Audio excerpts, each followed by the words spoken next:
Hello everyone, and welcome back to the Willbender PvE preview, review, / thoughts that I have so far on the Elite spec. I have to say, this is probably the most solid Elite spec I have played in this beta preview. The Virtuoso's traits were very conflicting and strange. The Harbinger feels somewhat, if not very, overtuned. I feel like the Willbender is sitting in the Goldilocks zone of being pretty much just right.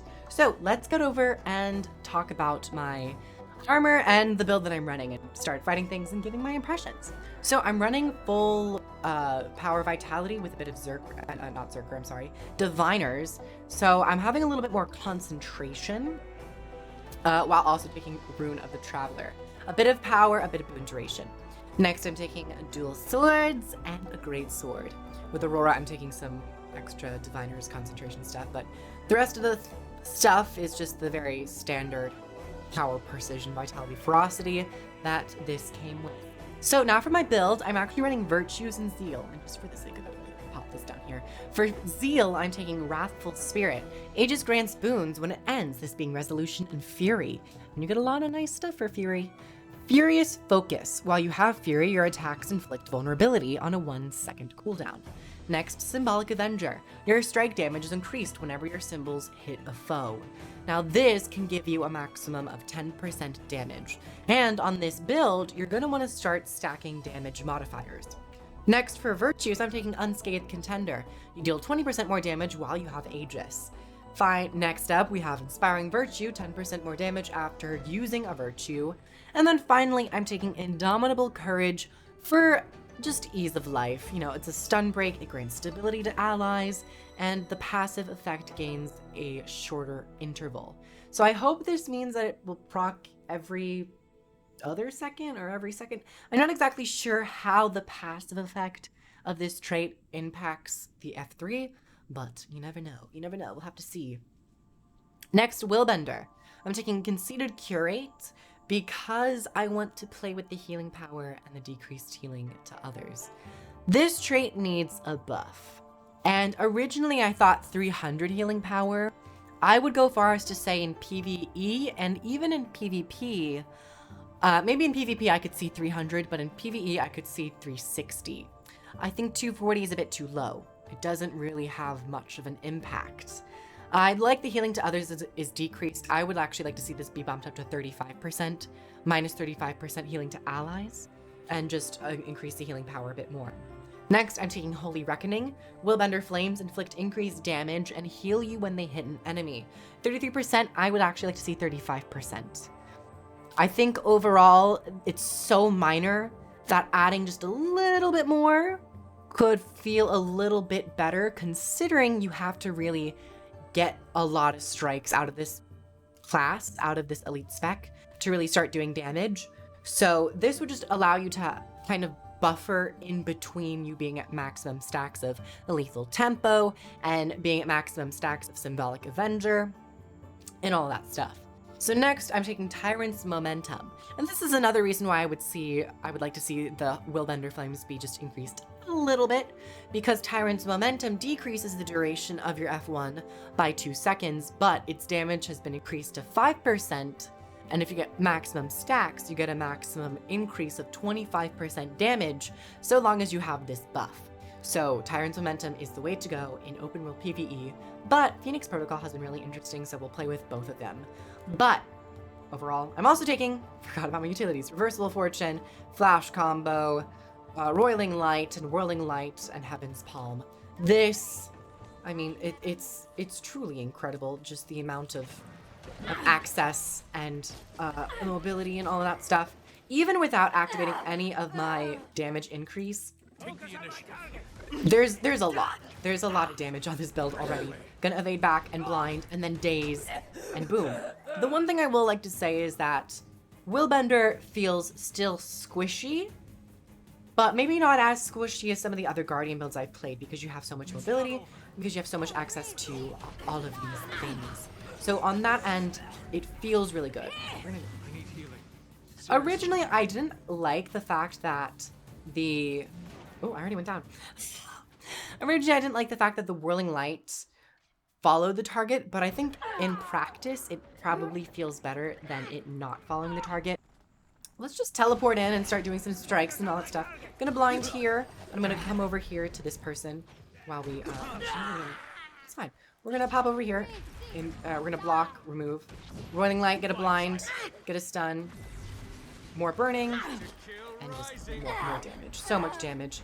Still at 17,000 health and more stats, especially to toughness, just very minor increase to toughness. I could see you running a little bit more toughness, but if you're taking power for power, that's going to be insane. You're going to be very squishy in open world. How? The amount of movement and mobility is what really makes this spec truly special and feel absolutely a blast to play. So let's come in over here. Oh, I was just out of range. Damn, so close out of range. Pop, pop. I'm actually not, oh, never mind. I'm not gonna do that. I'm in fact gonna go over here and get some resolve and start doing some healing. I think that the resolve's line is a little too thin, if I'm being honest.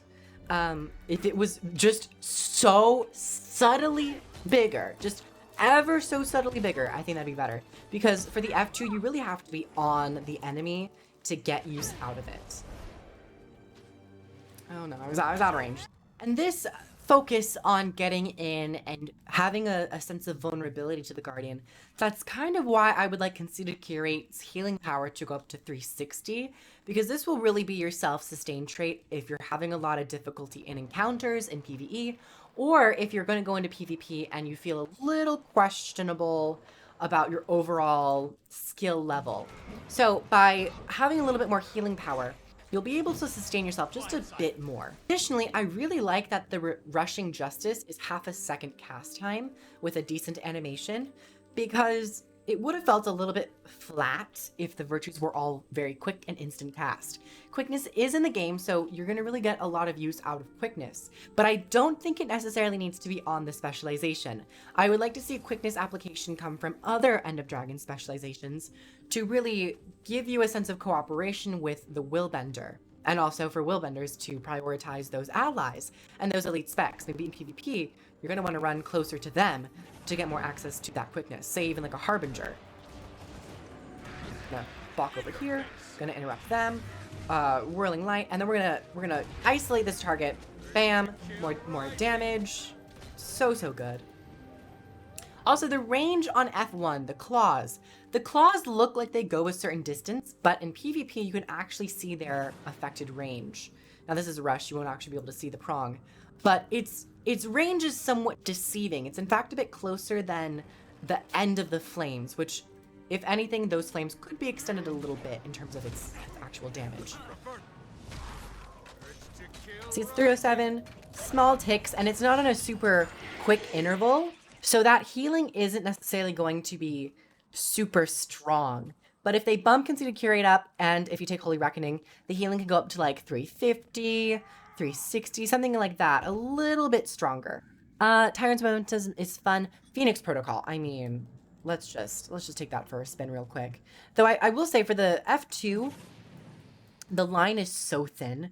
If this was just like eked out a couple pixels, just because of the already high mobility in the game, not even talking about the End of Dragon's elite specs, but in every sense of the word, and in every corner of this game, there's a lot of mobility and people move around. That F2 is kind of hard to hit. So we're gonna get this Phoenix Protocol, get that regen, get that alacrity. You can get quite a bit. We're gonna interrupt that, pop, and good. Especially if you use a Boon Pact. Even just taking a couple bits of Diviner's Gear, that alacrity gets shot up to 2 seconds. And if you keep using that F2 and getting those procs off, you can get a decent chunk of alacrity. I mean, I'm not even using Boon Pact. Wait, let's use Boon Pact. That's 2.25 seconds. That's even more. I mean, let's try this out. Let's take it for a spin. Let's just start with this F2. Pop into that. Pop. Gonna roll back. Gonna come in, interrupt. Bam. Ooh, that alacrity is nice. And be advised that it only impacts your F2. It doesn't impact all of the Willbender flames. So it's just going to be Resolve's effect. It's not going to be the Willbender Flames. It's going to be the Flowing Resolve's passive effect. Okay. So the F2 does seem to trigger, just because it is attacks anyways. The Willbender Flames do strike. Now, if this was on Willbender Flames grant Alacrity, that would be insane. That would be so cool. That would be crazy. But Phoenix Protocol, really strong because it's not only about the F2, it's about the other skills you use while the Alacrity is on you to get some of those cool. When it comes to the Deathless Charge trait, this trait isn't as bad as I thought it would be. In most situations in PvE, I've only found real use out of this when it comes to pocket raptors or encounters with a lot of enemies. In PvP, this could be a bit better, but in PvE, I don't think the duration needs to be decreased by 2 seconds.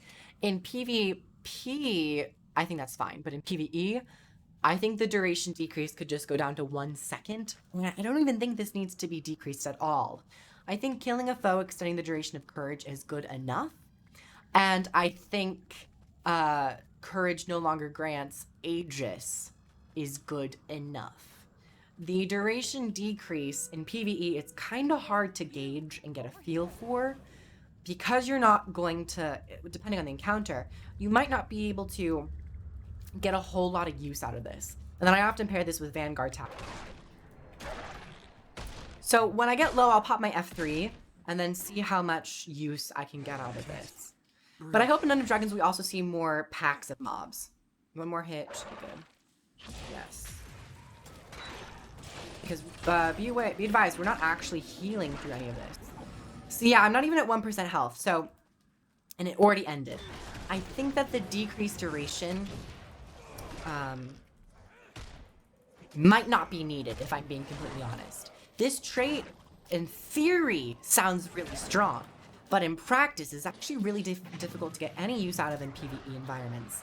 In World vs. World, however, I think this trait will be very strong. World vs. World can stay with the decreased duration and even PvP, but when it comes to PvE, I don't think the duration decrease needs to be a thing because it's already difficult to get multiple mobs on you to get as much out of this trait as possible, but you know, the attack animations and the window of attacking for certain creatures in PvE environments can be much longer, so you're not really going to be like down to 1 health in any situation. It's more of just a precautionary button, just in case. But when this ends, you'll still be at 1% health and you can still get down by just even if a spark fly hitting you. So this was a really long video. Thank you everyone so much for watching. Hope you guys enjoyed. Like the video if you liked it, comment down below. I have links down below because I'm an official Arena partner, which means you can pre-order End of Dragons, purchase the expansions, and try the game for free. So if you guys like this video, like, subscribe, comment down below your thoughts about the Willbender, and I'll catch you guys in the next video, probably PvP builds and more PvP gameplay dedicated to that. So thank you everyone so much for coming by, and I'll catch you guys in the next one. Bye everyone!